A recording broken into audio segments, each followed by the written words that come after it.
kala toñangue mbiɗa yetti Ousmane Sonko en teere ndew teere kanko premier ministre men tagdo o sardi rokki hurum ndimago e fodde kala biddo Sénégal naajo sardi o wona cattuɗo nde wonno ndimago finato kala Sénégal naajo wona hunde maslantede kono laawol Sénégal ngol yaadata e tuuma moyo mo wondani dalilu koye ngal haggilantagal jaadeten gurdeten gondeten tawteten premier ministre Ousmane Sonko on jarama.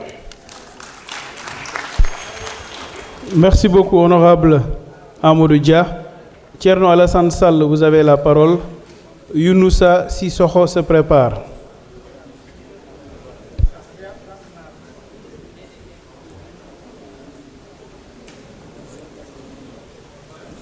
Monsieur le Président, Monsieur le Ministre, chers collègues. Olof Ndiaye day wax ni yéen dañ leen séentu ci fas ngeen wàcc ci mbaam peut-être sax mbaamu xuux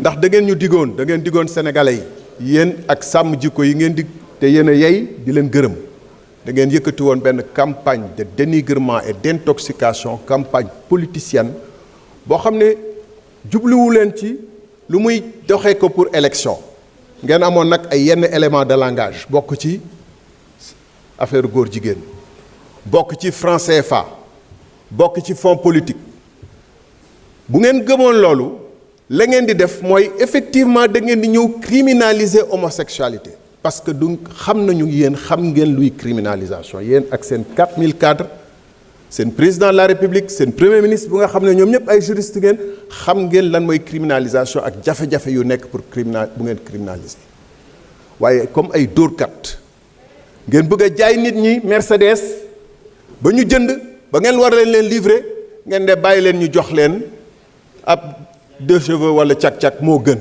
parce que fi ngeen di dem dafa bëri ba nag dafa nangam nit ñi xam nañu ni criminalisation lu mu doon courage bi ngeen di wax fit bi ngeen di jaay bu ngeen ko amoon da ngeen di ñëw criminaliser Abdou Karim Xurum Xaq moom ngeen waroon gërëm tey ngeen di koy xarab parce que dafa ñëw dès les premières heures ne leen proposition ngi nii pour ñu criminaliser ngeen waaf 2 ans ngeen di waaf lu tax ngeen ñëw tey naan da ngeen di koy voter parce que am na ay événement yu bees yu fi xew événement yooyu indi lënt ci xelu askan wi ñu ciy tudd ay nit ñoo xam ne dañu leen jege di leen doon feccal di leen doon woyal di leen doon campagnal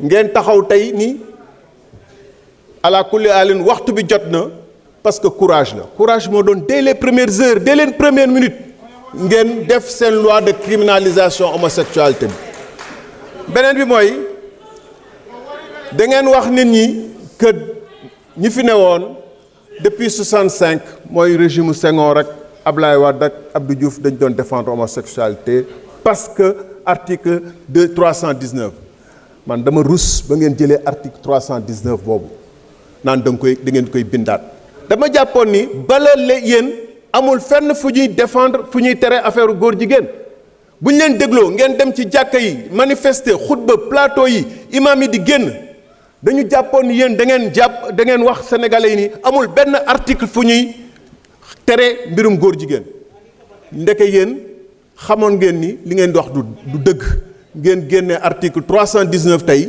di ci def ay modification donc yéen naxee ngeen ne woon article 319 mu ngi fi woon da doon xeex mbirum góor jigéen lu tax waxu leen ko lu tax waxu leen sénégalais yi que article 319 day xeex mbirum góor jigéen waaye jamono dox na ba nga xam ne dañ ci war a indi ay coppite mais ngeen di politique ku sos politique ku wax lu dul dëgg loolu tax j'ai dit ici le meilleur ennemi du populisme c'est l'exercice du pouvoir te yéen a ngi nii bëgg a changer je vais vous dire je ne vais pas voter votre loi parce que c'est une loi de tromperie.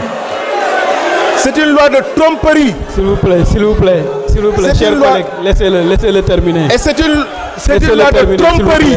S'il vous plaît, laissez-le terminer. Vous pouvez bloquer. S'il vous plaît, continuez. Laissez-le terminer, s'il vous plaît. vous ne pouvez pas continuer à faire chanter le peuple. Et vous ne pouvez pas tromper les gens. Vous ne pouvez pas continuer à dire que le Sénégal était hier une terre de Gomorrhe et de Sodome, que Dieu allait répandre sa vengeance ici. Et vous ressortez les mêmes lois. Vous qui avez accusé Macky Sall ici, vous avez toléré quand le Premier ministre Sonko disait que l'homosexualité était tolérée ici. Où vous étiez vous? Où vous étiez vous qui prétendez être contre l'homosexualité? Quand il disait que l'homosexualité était tolérée dans ce pays. Laissez-le terminer, s'il vous plaît. S'il vous plaît, laissez-le terminer, chers collègues. S'il vous plaît. Je dis, l'hypocrisie que je vois ici me tue. Me tue. Ça me tue de vous avoir vu applaudir quand Mélenchon était là et qu'on disait que l'homosexualité était tolérée au Sénégal. Et qu'aujourd'hui vous vitupérez contre les gens. Vous n'avez pas le droit. On ne vous laissera pas dire que vous êtes la justice de ce pays, que vous êtes la conscience de ce pays, alors que vous avez... S'il vous plaît, chers collègues, laissez-le terminer. Il a bientôt terminé. S'il vous plaît. S'il vous plaît. S'il vous plaît. S'il vous plaît, chers collègues. Allez-y, honorable. Allez-y, continuez. Et puis vous osez venir avec un projet. Vous osez venir avec un projet que vous amendez vous-même.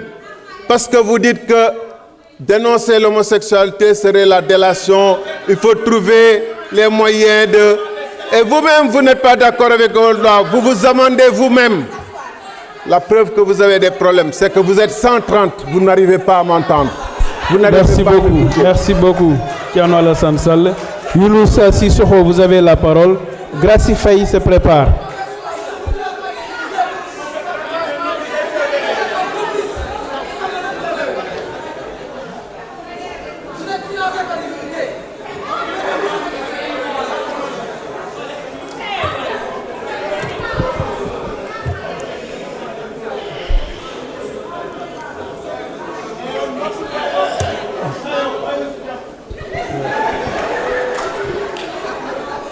Merci. Allez-y, chers collègues. Salam alaikum wa rahmatullah. Merci beaucoup, Président. Salam alaikum wa rahmatullah. Merci beaucoup, Président. maa ngi nuyu monsieur le ministre. di nuyu ñi mu àndal. di nuyu nos collègues députés. dëgg-dëgg vous faites la honte de ce pays. dëgg-dëgg du ngeen ñu yóbbu si li ngeen bëgg kenn du si dem nañu dal voté projet bi mu jàll ak yeneen yi nga xamante ne day ñëw parce que ñun lii moo ñu dugaloon Pastef kenn du ñu dugal si lii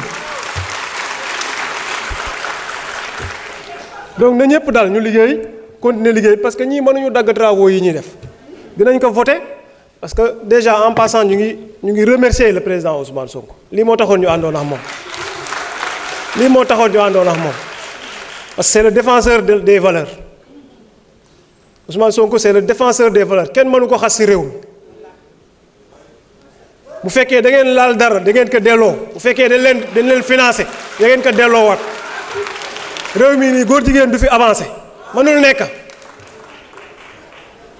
c'est honteux ay magi jëmb ñu joxoon leen réew mi depuis ñaati at ngeen ñëw taxaw fii tey ay xale yoo xamante ne décomplexé